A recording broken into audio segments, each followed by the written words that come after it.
Welcome to Ashoka online academy. తెలంగాణలో ఏర్పడ్డ కాంగ్రెస్ ప్రభుత్వం ప్రకటించిన నూతన పథకాలకు సంబంధించిన సమాచారాలను ఒకసారి చూస్తే ఏ పథకానికి సంబంధించిన సమాచారం ఏ విధంగా ఉంది, ఈ పథకాలకు సంబంధించిన క్లాసెస్ గురించి మనం మాట్లాడుకుంటున్నాం. ఈ పథకాల్లో భాగంగా పంటల రుణ మాఫీ పథకం 2024, పంట రుణమాఫీ పథకం 2024.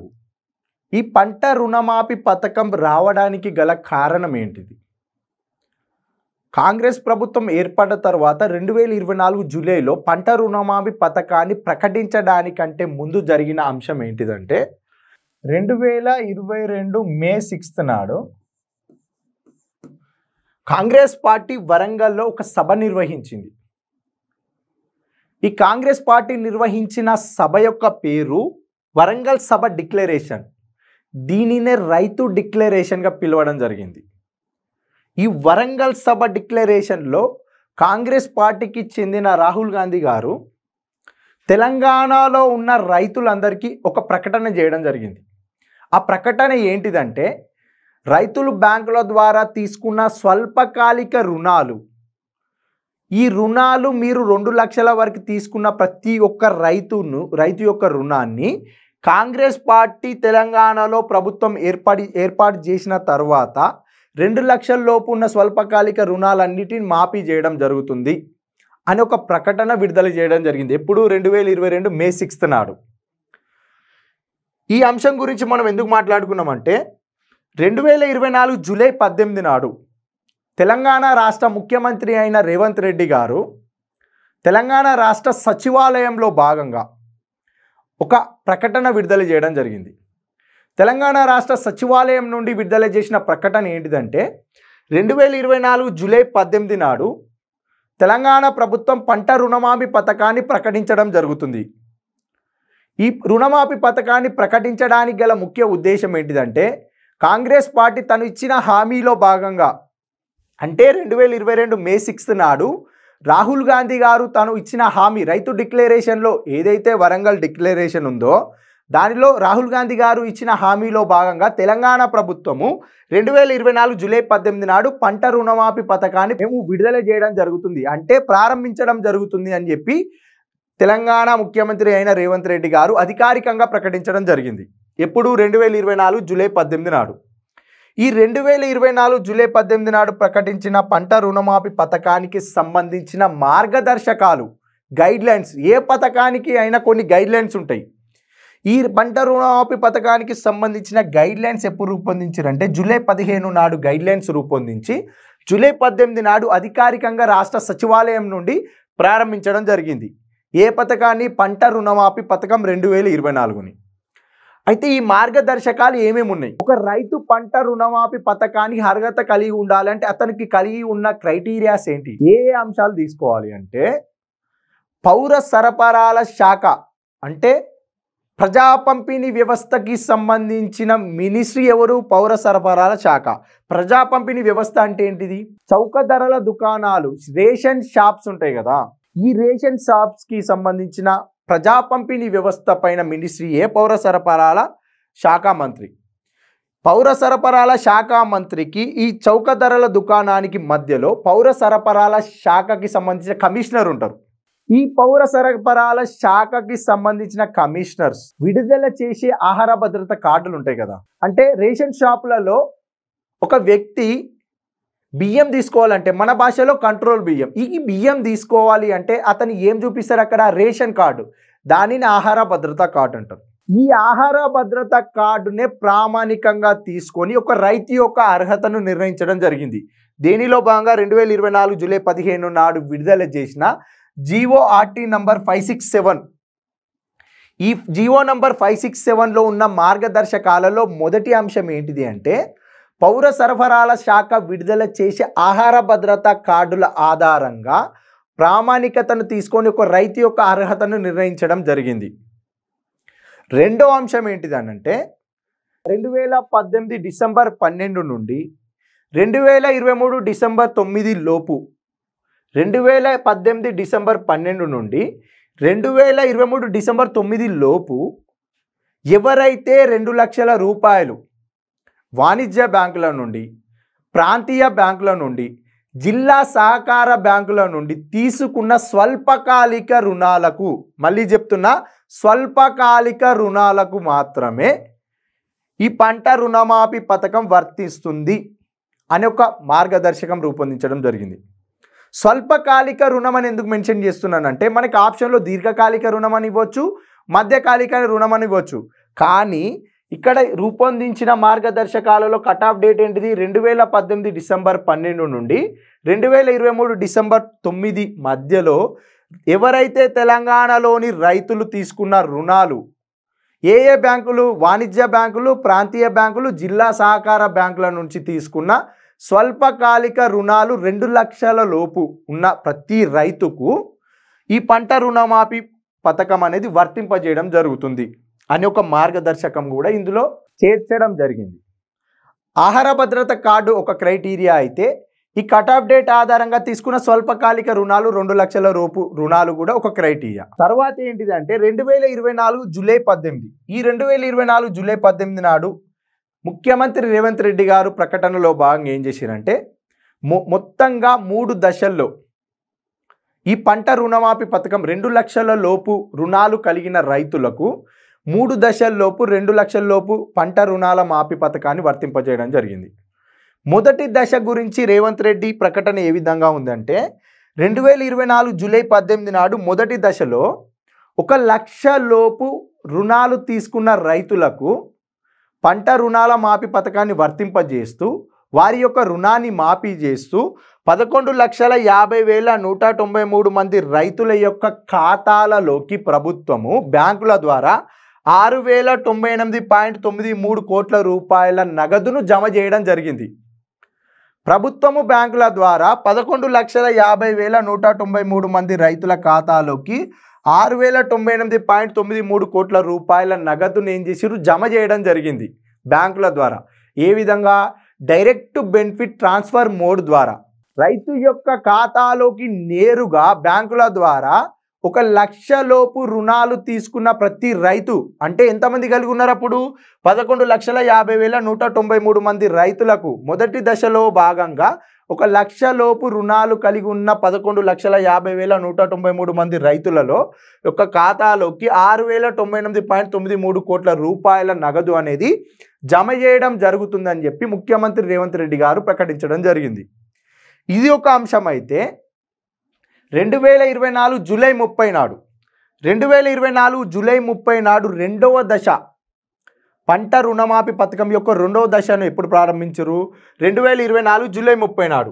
ఈ 2024 జూలై 30 నాడు చేసిన ప్రకటన ఏంటిదంటే, 1,50,000 1,50,000 లోపు పంట రుణాలు కలిగి ఉన్న రైతులు ఎంతమంది ఉన్నారు? అప్పటికి 6,40,823 మంది ఉన్నారు. ఈ 6,40,823 మంది 1,50,000 లోపు పంట రుణాలు కలిగి ఉంటే వీరి యొక్క పంట రుణాలు మాఫీ చేయడము, వెంటనే 6,190.01 కోట్ల రూపాయల ఆదాయము అనేది బ్యాంకుల ద్వారా ప్రభుత్వము నేరుగా ఈ 6,40,823 మంది ఖాతాలోకి జమ చేయడం జరిగింది. ఎప్పుడు? రెండవ దశ ఎప్పుడు జరిగింది? 2024 జూలై 30 నాడు. మూడవ దశ 2024 ఆగస్టు 15 నాడు మొత్తంగా ఏం చేసిరంటే, ఖమ్మంలో వైరాలో ఒక బహిరంగ సభ ఏర్పాటు చేసి, ఈ బహిరంగ సభలో ముఖ్యమంత్రి రేవంత్ రెడ్డి గారు 2 లక్షల లోపు రుణం కలిగి ఉన్న ప్రతి రైతుకు ఈ రోజు నుంచి రుణమాఫీ అనేది వర్తింపజేయడం జరుగుతుంది. 2 లక్షల వరకు ప్రతి రైతుకు కూడా రుణం ఉంటే ఆ రుణం అనేది ఈ రోజు నుంచి వర్తింపజేస్తున్నాము. మీ అకౌంట్లోకి డైరెక్ట్గా 2 లక్షల రూపాయలు డైరెక్ట్ బెనిఫిట్ ట్రాన్స్ఫర్ మోడ్ ద్వారా మీ అకౌంట్లోకి జమ చేయడం జరుగుతుంది. వారు ఎంతమంది ఉన్నారంటే 4,46,832 మంది 5,644.24 కోట్ల రూపాయల నగదు అనేది ప్రభుత్వము బ్యాంకుల ద్వారా వీరి ఖాతాలోకి జమ చేయడం జరుగుతుందనే ఉద్దేశంతో మూడవ దశలో రేవంత్ రెడ్డి గారు ప్రకటించడం జరిగింది. ఎక్కడ? ఖమ్మంలోని వైరాలో ఏర్పాటు చేసిన బహిరంగ సభలో. మొత్తంగా 2024 జూలై 18 నాడు ప్రారంభమైన పంట రుణమాఫీ పథకము మూడవ దశ ఎప్పుడు జరిగింది 2024 ఆగస్టు 15 వరకు. ప్రారంభించిన తేదీ జూలై 18 అయితే మొత్తంగా 2 లక్షల లోపు పూర్తిగా పంట రుణమాఫీ పథకం ఎప్పటి వరకు వర్తింపజేసిరు? ఆగస్టు 15 వరకు. ఈ డేట్స్ కూడా చూసుకోవాలి. అయితే మూడవ దశలో ప్రకటించిన 2 లక్షల లోపు రుణమాఫీ పథకానికి సంబంధించిన అర్హత కలిగిన ఈ 4,46,832 మందిలో తెలంగాణలో ఉన్న 33 జిల్లాలలో ఏ జిల్లాలలో లబ్ధిదారులు అత్యధికంగా రుణమాఫీ అనేది చేయడం జరిగింది? ఏ జిల్లాలలో ఈ పంటల రుణమాఫీ పథకం 2 లక్షల రూపాయల రుణమాఫీ పథకం అనేది ఏ జిల్లాలలోని ప్రజలకు ఎక్కువగా లబ్ధి చేకూరింది అంటే నల్గొండ జిల్లాలో. నల్గొండ జిల్లాలో ఎంతమందికి పంట రుణమాఫీ పథకం అనేది వర్తింపజేశారు అంటే 35,501 మంది రైతులకు 2 లక్షల లోపు పంటల రుణాలు అనేది మాఫీ చేయడం జరిగింది. వీరి అకౌంట్లోకి ఎంత నగదు జమ చేశారు? 442.87 కోట్ల రూపాయల నగదు జమ చేశారు. తక్కువగా తెలంగాణలో ఏ జిల్లాలలో పంటల రుణమాఫీ పథకం యొక్క మూడవ దశ అంటే 2 లక్షల లోపు పంట రుణాలు మాఫీ చేసిన తర్వాత ఏ రైతులలోకి తక్కువ ఆదాయం సమకూరింది? ఏ రైతులకు తక్కువగా ఈ పథకం యొక్క బెనిఫిట్స్ అనేది కలిగినాయి అంటే మేడ్చల్ మల్కాజ్గిరికి చెందిన 342 మంది 4.21 కోట్ల రూపాయల ఆదాయం అనేది జమ చేయడం జరిగింది. ఏ జిల్లాలో? మేడ్చల్ మల్కాజ్గిరి జిల్లాలో. ఇది కూడా క్వశ్చన్ వస్తుంది.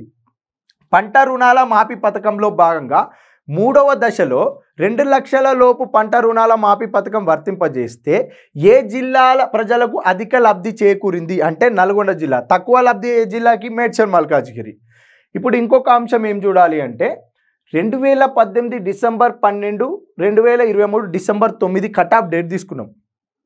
2018 డిసెంబర్ 12 ఎందుకు తీసుకోవాలి కట్ ఆఫ్ డేటు అంటే 2023 డిసెంబర్ 9 వరకు తీసుకున్నారు. కాంగ్రెస్ ప్రభుత్వం ఏర్పడ్డది. కానీ 2018 డిసెంబర్ 12 ఎందుకు తీసుకోవాలి? ఈ అంశం చూస్తే మనకి తెలంగాణ ప్రభుత్వం ఏర్పడింది ఎప్పుడు? మొదటగా 2014లో ఏర్పడ్డది. ఈ తెలంగాణ ప్రభుత్వం 2014లో తెలంగాణ రాష్ట్రం ఏర్పడ్డ తర్వాత తెలంగాణలో ప్రభుత్వాన్ని ఏర్పాటు చేసింది ఎవరు? బీఆర్ఎస్. ఇప్పుడు ప్రస్తుతం బీఆర్ఎస్, ఇంతకుముందు టీఆర్ఎస్. ఈ బీఆర్ఎస్ ప్రభుత్వం ఏం చేసింది? తెలంగాణలో 2 సార్లు పంట రుణమాఫీ పథకాన్ని వర్తింపజేశారు. మొదటిసారి వర్తింపజేసిన పంట రుణమాఫీ పథకంలో 16,000 కోట్ల రూపాయలు 16,000 కోట్ల రూపాయలు కేటాయించి రైతుల ఖాతాల్లోకి నగదును జమ చేయడం జరిగింది. రెండవసారి పంట రుణమాఫీ పథకంలో భాగంగా 12,000 కోట్ల రూపాయలు. రెండవసారి ప్రకటించిన పంట రుణమాఫీ పథకంలో భాగంగా 12,000 కోట్ల రూపాయలు ఏం చేసింది ప్రభుత్వము? టీఆర్ఎస్ ప్రభుత్వం అంటే బీఆర్ఎస్ ప్రభుత్వము రైతుల ఖాతాలోకి డైరెక్ట్ బెనిఫిట్ ట్రాన్స్ఫర్ మోడ్ ద్వారా 12,000 కోట్ల రూపాయల నగదును జమ చేశారు. కానీ ఈ 12,000 కోట్ల రూపాయలు నగదు జమ చేయడానికి వారు తీసుకున్న కట్ ఆఫ్ డేట్ చివరి తేదీ ఏంటిదంటే 2018 డిసెంబర్ 11. వీరు తీసుకున్న చివరి తేదీ ఏంది? 2018 డిసెంబర్ 11. కాంగ్రెస్ ప్రభుత్వం ఈ పంట రుణమాఫీ పథకానికి తీసుకున్న కట్ ఆఫ్ డేట్కు సంబంధించిన సమాచారాన్ని రేవంత్ రెడ్డి గారు ఏ విధంగా అధికారికంగా వెలువరిచారంటే ఇప్పుడు 2018 డిసెంబర్ 11 వరకు ప్రకటించిన కట్ ఆఫ్ డేట్ వరకు రెండవ దశలో భాగంగా వారికి పంట రుణాల మాఫీ పథకం వర్తింపజేసిర్రు. కాబట్టి 2018 డిసెంబర్ 12 నుండి మనము కట్ ఆఫ్ డేట్ను తీసుకోవడం జరుగుతుంది. అంటే 2011 వరకు రుణమాఫీ జరిగింది. మనం ఇప్పుడు తీసుకునే డేట్ యొక్క ముఖ్యాంశం ఏంటిది అంటే డిసెంబర్ 12 తర్వాత ఎవరైతే రుణాలు తీసుకున్నారో ఈ 12 నుండి 2023 డిసెంబర్ 9 మధ్యలో తీసుకున్న ప్రతి ఒక్క రైతుకి అర్హత కలిగిన ప్రతి ఒక్క రైతుకి 2 లక్షల లోపు అంటే అస్సలు వడ్డీ 2 కలిపి 2 లక్షల లోపు కలిగి ఉన్న ప్రతి రైతుకు మన పంట రుణమాఫీ పథకం వర్తింపజేస్తున్నాం అని చెప్పి అనౌన్స్ చేయడం జరిగింది. ఈ అనౌన్స్మెంట్ ట్విట్టర్లో కూడా పోస్ట్ చేశారు రేవంత్ రెడ్డి గారు. నెక్స్ట్ అంశం ఏంటిది? ఇప్పుడు 3 దశల్లో పంటల రుణమాఫీ పథకాన్ని వర్తింపజేసినాం. అసలు పంట రుణమాఫీ పథకానికి సంబంధించి దీనికి ఒక నోడల్ ఏజెన్సీ అధికారి కావాలి. ఇప్పుడు బ్యాంకులు రుణాలు ఇస్తున్నాయి. బ్యాంకులు రుణాలు ఇచ్చేటప్పుడు ఒక రైతు యొక్క అర్హత ఏమి కలిగి ఉన్నారు? ప్రభుత్వం ఏమో పంట రుణమాఫీ పథకం యొక్క మార్గదర్శకాలలో ఏమో పౌర సరఫరాల శాఖ జారీ చేసి ఆహార భద్రతా కార్డును ప్రామాణికంగా తీసుకొని రైతు యొక్క అర్హతను కేటాయించడం జరిగింది. అంటే అతడు అర్హత కలిగి ఉన్నాడా లేదా అని ఆహార భద్రత కార్డు ఆధారంగా తీసుకున్నారు. బ్యాంకులు ఒక రైతుకు రుణం ఇవ్వాలి అంటే రైతు యొక్క డీటెయిల్స్ కావాలి కదా. ఈ డీటెయిల్స్ బ్యాంకులకు ఏ విధంగా వస్తాయి అంటే ఇప్పుడు బ్యాంకులు రైతులకు రుణాలు ఇవ్వాలి అంటే ఒక రైతు యొక్క అర్హత కలిగిన డీటెయిల్స్ ఏంటేంటివి అవన్నీ చూడాలి కదా. అయితే ఈ బ్యాంకులు రైతులకు కలిగిన డీటెయిల్స్ చూడడం కోసము నేషనల్ ఇన్ఫర్మాటిక్స్ సెంటర్ ఎన్ఐసి పోర్టల్లో రైతులకు సంబంధించిన పూర్తి వివరాలు ఉంటాయి. ఈ ఎన్ఐసి పోర్టల్ ఆధారంగా సమాచారం ఆధారంగానే బ్యాంకులు రైతుల యొక్క రుణాలను మాఫీ చేయడం జరుగుతుంది. ఈ రెండు బాగానే ఉన్నాయి. బ్యాంకులు ఏం చేస్తే ఎన్ఐసి పోర్టల్లో రైతుల యొక్క వివరాలను సేకరించి ఆ రైతు అర్హత కలిగి ఉన్నాడా లేడా, ఆ రైతుకు రుణమాఫీ వర్తింపజేద్దామా వద్దా అని బ్యాంకులు డిసైడ్ చేస్తాయి. కానీ ఈ ఎన్ఐసి పోర్టల్లో సంబంధించిన రైతుల యొక్క వివరాలకు సంబంధించి ఏమైనా లోపాలు ఉంటే, ఏమైనా సమస్యలు ఉంటే ఈ బ్యాంకులకు ఎన్ఐసి పోర్టల్కి మధ్యలో సమన్వయ అధికారిగా ఎవరు ఉంటారంటే వ్యవసాయ శాఖ commissioner and director nodal agency అధికారిగా ఉంటారు. ఈ పంట రుణమాఫీ పథకానికి మొత్తానికి కూడా నోడల్ ఏజెన్సీ అధికారిగా వ్యవసాయ శాఖ కమిషనర్ అండ్ డైరెక్టర్ ఉంటారు. అందులో ముఖ్యంగా తన కర్తవ్యం ఏంటిదంటే బ్యాంకులు మరియు ఎన్ఐసి పోర్టల్కి సంబంధించిన సమాచారంలో ఏమైనా లోపాలు సమస్యలు ఉంటే వీటి మధ్యలో ఉన్న తగాదాలను పరిష్కరించడానికి సమన్వయపరచడానికి, రెండింటి మధ్యలో సమన్వయపరచడానికి వ్యవసాయ శాఖ కమిషనర్ అండ్ డైరెక్టర్ ముఖ్యమైన కర్తవ్యాన్ని నిర్వర్తించాల్సి వస్తుంది. అప్పుడు బ్యాంకులు ఎన్ఐసి పోర్టల్ సమాచారాన్ని తీసుకొని రైతులకు పంట రుణమాఫీ పథకాన్ని వర్తింపజేయడం జరుగుతుంది. ఇతని గురించి కూడా చూడాలి. ఎవరు? వ్యవసాయ శాఖ కమిషనరు అండ్ డైరెక్టర్. వ్యవసాయ శాఖ కమిషనర్ అండ్ డైరెక్టర్, ఇతను నోడల్ ఏజెన్సీ అధికారి. ఈ పంట రుణమాఫీ పథకానికి నోడల్ ఏజెన్సీ అధికారిగా క్రింది వాణిలో ఎవరు నెరవేర్తిస్తారు? ఏ. పౌర సరఫరాల శాఖ మంత్రి, బి. ఆర్థిక మంత్రి, సి. వ్యవసాయ శాఖ కమిషనర్ అండ్ డైరెక్టర్, డి. ఏది కాదు. ఇలాంటి క్వశ్చన్స్ కూడా వస్తాయి. ఇంతసేపు చూసిన పంట రుణమాఫీ పథకానికి సంబంధించి మనం మాట్లాడుకున్నాం. మొదటి దశలో ఇప్పుడు ఇక్కడ 3 దశలను మాట్లాడుకున్నాం కదా. మొదటి దశలో 2024 జూలై 18 నాడు ముఖ్యమంత్రి రేవంత్ రెడ్డి గారు ఏం ప్రకటించారు? 1 లక్ష లోపు రుణాలు కలిగి ఉన్న ప్రతి రైతుకు, అంటే అర్హత కలిగి ఉన్న ప్రతి రైతుకు పంట రుణమాఫీ పథకాన్ని వర్తింపజేస్తూ 11,50,193 రైతులు 6,098.93 కోట్ల రూపాయల నగదు జమ చేయడం జరుగుతుందని ప్రకటించారు. అయితే ఈ ప్రకటన చేసిన తర్వాత, ఈ ఆదాయం సమకూరిన తర్వాత వచ్చిన ప్రకటన ఏంటిదంటే భారతదేశంలో ఒకే దశలో ఒకేసారి అధిక మొత్తంలో పంట రుణాన్ని మాఫీ చేసిన రాష్ట్రం ఏదైనా ఉంటే అది తెలంగాణ రాష్ట్రం అని చెప్పి ఒక ప్రకటన వెలువడ్డది. మళ్ళీ చెప్తున్నా, ఒకే దశలో అనగా ఒకేసారి అధిక మొత్తంలో పంట రుణాన్ని మాఫీ చేసిన ఏదైనా రాష్ట్రం ఉంది అంటే అది తెలంగాణ రాష్ట్రమే. అంటే భారతదేశంలో ఉన్న మొత్తం రాష్ట్రాలు, కేంద్రపాలిత ప్రాంతాలలో పంట రుణాల మాఫీకి సంబంధించి ఒకేసారి ఒకే దశలో 1 లక్ష రూపాయల లోపు పంట రుణాన్ని మాఫీ చేసిన రాష్ట్రం ఏదైనా ఉంది అంటే అది తెలంగాణ రాష్ట్రమే అని చెప్పి అధికారికంగా ప్రకటించడం జరిగింది. ఇంకొక అంశం ఏంటిది అని అంటే అధిక మొత్తంలో పంట రుణాల మాఫీ చేసిన రాష్ట్రం మహారాష్ట్ర. మనం ఏం మాట్లాడినాం ఇందాక? ఒకే దశలో ఒకేసారి 1 లక్ష రూపాయల పంట రుణాల మాఫీ అంటే ఒకేసారి ఒకే మొత్తంలో అని మాట్లాడినాం. ఇప్పుడు నెక్స్ట్ ఏం మాట్లాడుతున్నాం? అధిక మొత్తంలో అంటే ఎన్ని విడతలైనా ఉండని, కానీ అధిక మొత్తం అంటే ఎక్కువగా ఆదాయము పంట రుణాల మాఫీని ప్రకటించిన రాష్ట్రం మహారాష్ట్ర. అంటే ఒకసారి ఉండని, 2 సార్లు ఉండని, 3 సార్లు ఉండని, 4 సార్లు ఉండని, 5 సార్లు ఉండని. ఇప్పుడు తెలంగాణ రాష్ట్రం 2 లక్షల రూపాయల పంట రుణాల మాఫీ పథకాన్ని ప్రకటించింది. మహారాష్ట్ర ఎగ్జాంపుల్కి 3 లక్షలు కానీ, 4 లక్షలు కానీ, 5 లక్షలు కానీ ఎంత ఉండని, కానీ దేశం మొత్తంలో మహారాష్ట్ర రాష్ట్రంలో అధిక మొత్తంలో అంటే ఎక్కువ ఆదాయము అంటే ఇది పంట రుణాలకు 5 లక్షలు కేటాయించిరా, 4 లక్షలు కేటాయించిరా, 3 లక్షలు కేటాయించిరా అని పర్టికులర్ కాకుండా అధిక మొత్తంలో పంట రుణాల మాఫీ ప్రకటించి పంట రుణాల మాఫీని చేసిన రాష్ట్రం ఏదైనా ఉంది అంటే అది మహారాష్ట్ర. రెండవ రాష్ట్రము తెలంగాణ. ఏంటిది? ఇది అధిక మొత్తము కానీ ఒకే దశలో ఒకేసారి అధిక మొత్తాన్ని ప్రకటించింది తెలంగాణ. అంటే ఒకేసారి అధిక మొత్తంలో పంట రుణాన్ని చేసిందేమో తెలంగాణ, విడతల వారీగా అధిక మొత్తాన్ని పంట రుణాన్ని మాఫీ చేసింది మహారాష్ట్ర. ఇది గుర్తుంచుకోవాలి. రెండవ రాష్ట్రం తెలంగాణ అవుతుంది. అక్కడ ఒకేసారి పంట రుణాన్ని మాఫీ చేసిరంటే అప్పుడు తెలంగాణ. అది గుర్తుంచుకోవాలి. ఈ అంశాన్ని కూడా ప్రకటించరు. మొత్తంగా పంట రుణమాఫీ పథకానికి సంబంధించిన తేదీలు గుర్తుంచుకోవాలి. వరంగల్ డిక్లరేషన్ తర్వాత మొదటి దశ జీవో 567 ఎప్పుడు ప్రకటించారు? జూలై 15. అర్హత ప్రామాణిక ఏం తీసుకురు? ఆహార భద్రత కార్డు. బ్యాంకులు ఆర్ఆర్బీలు, డిసిసిబిలు, ప్రాంతీయ బ్యాంకులు. ఇది డైరెక్ట్ గ్రూప్ 3లో అడిగిన క్వశ్చన్ ఇది. ఆర్ఆర్బీలు, డిసిసిబిలు, ప్రాంతీయ గ్రామీణ బ్యాంకులు, అది వాణిజ్య బ్యాంకులు, ఆర్ఆర్బీలు, డిసిసిబిలు. ఇది ఆప్షన్లో ఇచ్చిరు మనకి. పంట రుణాల మాఫీ పథకానికి సంబంధించిన క్వశ్చన్. 2024 జూలై 18 మొదటి దశ డేట్ గుర్తుంచుకోవాలి. ఈ రైతులు ఎంత ఆదాయం అనేది గుర్తుంచుకోకుండా ఏం కాదు, కానీ ఈ డేట్ కంపల్సరీ. ఈ డేట్ కంపల్సరీ. ఎంత ఆదాయం? 1,50,000 ఆదాయము. ఈ డేట్ కంపల్సరీ. ఎంత ఆదాయము? 2 లక్షల లోపు. ఇది గుర్తుంచుకోవాలి. మొదటి దశలో ఎంత ఆదాయము? 1,00,000 లోపు ఆదాయం. ఇది కూడా గుర్తుంచుకోవాలి. 3 దశలో ఎంతెంత ఆదాయాలు, 3 దశల యొక్క తేదీలు, మూడవ దశలో అత్యధికంగా ఏ జిల్లాలో లబ్ధి పొందారు, ఏ జిల్లాలలో తక్కువగా లబ్ధి పొందారు, కట్ ఆఫ్ డేట్ ఏంటిది, ఇదే కట్ ఆఫ్ డేట్ ఎందుకు తీసుకున్నాము, ఈ యొక్క పథకానికి నోడల్ ఏజెన్సీ అధికారిగా ఎవరు వ్యవహరిస్తున్నారు, బ్యాంకులకు మరియు ఎన్ఐసి పోర్టల్కి సంబంధించి మధ్యలో సమన్వయ అధికారిగా ఎవరున్నారు, ఈ అంశాలను చూడాలి. నెక్స్ట్ తర్వాత పథకానికి సంబంధించిన సమాచారాన్ని చూస్తే